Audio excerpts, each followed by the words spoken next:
Oi! Bom dia! Tudo bem com vocês? Lembra de mim? Ainda não? Faz assim, ó. Anota pra não esquecer. Anota Gabs! Eu vou sair da frente por 5 segundos pra você ler a questão. Pausa o vídeo e lê a questão. E aí depois eu faço com você. Se você já é inscrito no canal e confia no meu trabalho, deixa um likezão nervoso, mas deixa agora que eu sei que você esquece depois. Se você não é inscrito no canal ainda, seja muito bem-vindo. Aqui eu faço resoluções de matemática e física dos principais vestibulares do Brasil, tudo ao vivo. Então se inscreve no canal e dá um peteleco no sininho para ser notificado da próxima live e participar ao vivo aqui comigo. Questão 78, muito bonita, diz assim, ó. Funcionários de um mercado utilizam um dinamômetro funcionando como uma balança. Esse instrumento é constituído por uma mola ideal, vertical, e por um prato horizontal de massa 200 gramas, preso em repouso na extremidade inferior dessa mola por cabos de massas desprezíveis.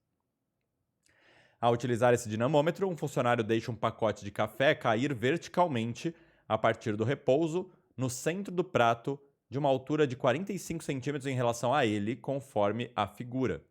O pacote colide inelasticamente com o prato e o conjunto começa a oscilar na direção vertical, apresentando uma velocidade de 2 metros por segundo imediatamente após a colisão. Considerando que o conjunto constituído pelo prato e pelo pacote de café seja isolado de forças externas nessa colisão, que G seja igual a 10 metros por segundo ao quadrado e desprezando a resistência do ar, a massa do pacote de café é D. Então assim, ó, o que está acontecendo?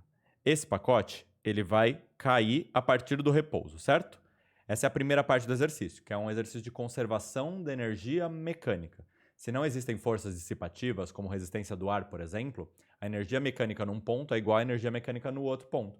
Só que aqui a gente não tem velocidade, então toda energia mecânica é potencial gravitacional. Se eu adotar o prato como referência, então a energia potencial gravitacional aqui pode ser calculada como mg vezes esse h aqui. Quando o pacote chegar aqui embaixo, toda a energia potencial gravitacional vai ter sumido e vai ter se transformado em energia cinética.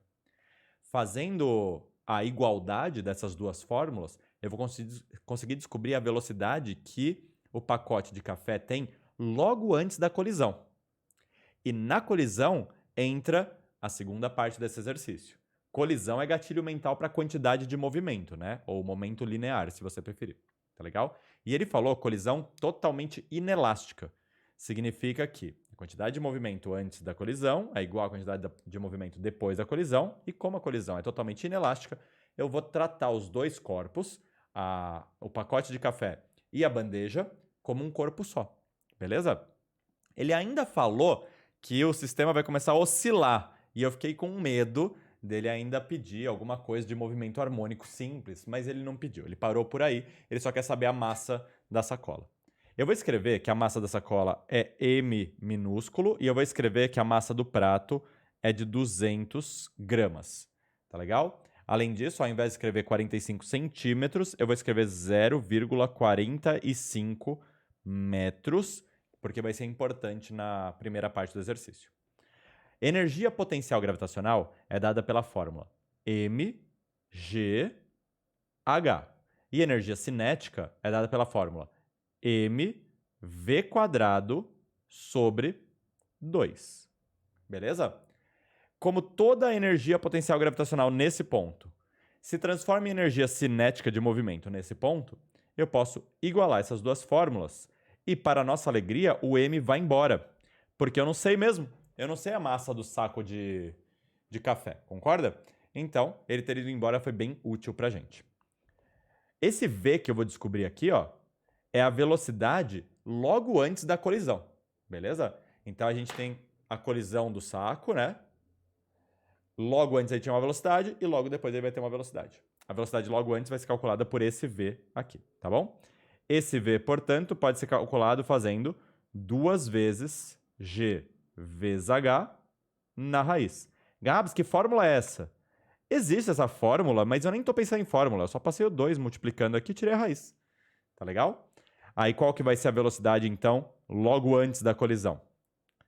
2 vezes 10 vezes... Não, 2 vezes 10 deu 20, né? Vezes isso daqui vai dar 9. Concorda? Melhor ainda, 2 vezes 0,45 dá 0,9. Vezes 10 dá 9. Na raiz, dá 3. 3 metros por segundo. Então, essa é a velocidade logo antes da colisão. A velocidade logo depois da colisão é 2 metros por segundo. De onde eu tirei isso? Do enunciado. Tá legal? Agora a gente vai para a parte de quantidade de movimento. Qual que é a quantidade de movimento inicial? Ou seja, logo antes da colisão. Logo antes da colisão, o prato estava parado, então ele não tem quantidade de movimento. Lembrando, pessoas, que quantidade de movimento é dado pela fórmula massa vezes velocidade. Se o prato está parado, ele não tem velocidade, portanto, ele não tem quantidade de movimento, tá bom? Quantidade de movimento total do sistema inicial é a quantidade de movimento do prato, que é 0, mais a quantidade de movimento do saco de café logo antes da colisão, que é a massa m, que é o que eu quero saber, vezes a velocidade 3. Tá legal? E qual que é a quantidade de movimento do sistema depois da colisão, ou seja, a quantidade de movimento final? Deixa eu colocar, em vez de QI e QF, deixa eu colocar QA e QD. Q antes e Q depois. Agora, o saco de café e a bandeja estão agindo como um objeto só. Gabs, como é que você sabe que não quicou e voltou? Porque ele diz que a colisão é, cadê? Inelástica. Isso significa que bateu e grudou, beleza? Bateu e virou um corpo só. Qual que é a massa desse corpo? É m mais 200. E a velocidade? 2. Gabs, não tinha que colocar em quilogramas? Você pode, tá bom? O correto seria, né? Pensando no sistema internacional. Mas se você deixa em gramas, o m que você vai encontrar vai ser em gramas já. E as alternativas estão em gramas, né? Então eu prefiro deixar assim. Bom, pelo princípio da conservação da quantidade de movimento, a quantidade de movimento antes tem que ser igual à quantidade de movimento depois. Então eu posso igualar essas duas coisas e resolver essa equaçãozinha para descobrir a massa, beleza? Vai ficar 3m do lado esquerdo, do lado direito fica 2m mais 2 vezes 200, que é 400. Se eu passar o 2m para lá, 3m menos 2m, sobra m igual a 400. Lembrando que eu coloquei 200, que está em gramas, então a resposta sai em gramas. 400 gramas, portanto, é a resposta que torna verdadeira a alternativa E. Beleza? Deixa eu ver se a galera do chat aqui pensou em alguma coisa diferente. Não?